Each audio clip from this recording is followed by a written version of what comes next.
అంటే ఉగాది నాడు ఏం చేస్తాం మనం? పచ్చడి తింటాం. గమనించండి, ఉగాది నాడు పచ్చళ్ళు ఏముంటాయి? తీపి, కారం, ఉప్పు, పులుపు, చేదు, వగరు. 6 రుచులు ఉన్నాయంటే అర్థం ఏంటంటే ఆలోచించండి. ఉగాది నాడు ఈ పచ్చడి తినాలి, ఉగాది నాడు ఈ పచ్చడి ఏమైనా సెంటిమెంటా? లేదా తినకపోతే దేవతలు ఏమైనా చెప్పిస్తారా?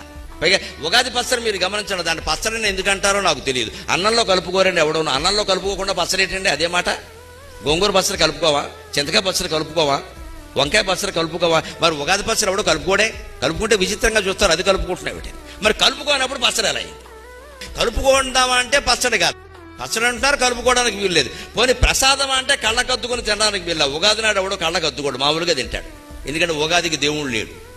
ఏ దేవుడి గుళ్ళోకైనా మీరు వెళ్ళొచ్చు. ఉగాదికి ప్రత్యేకంగా దేవుడు లేడు. శ్రీరామనవమికి దేవుడు వేరే, శివరాత్రికి దేవుడు వేరే, కృష్ణాష్టమికి దేవుడు వేరే, రథసప్తమికి దేవుడు వేరే. ఉగాదికి దేవుడు లేడండి, కాలమే దేవుడు.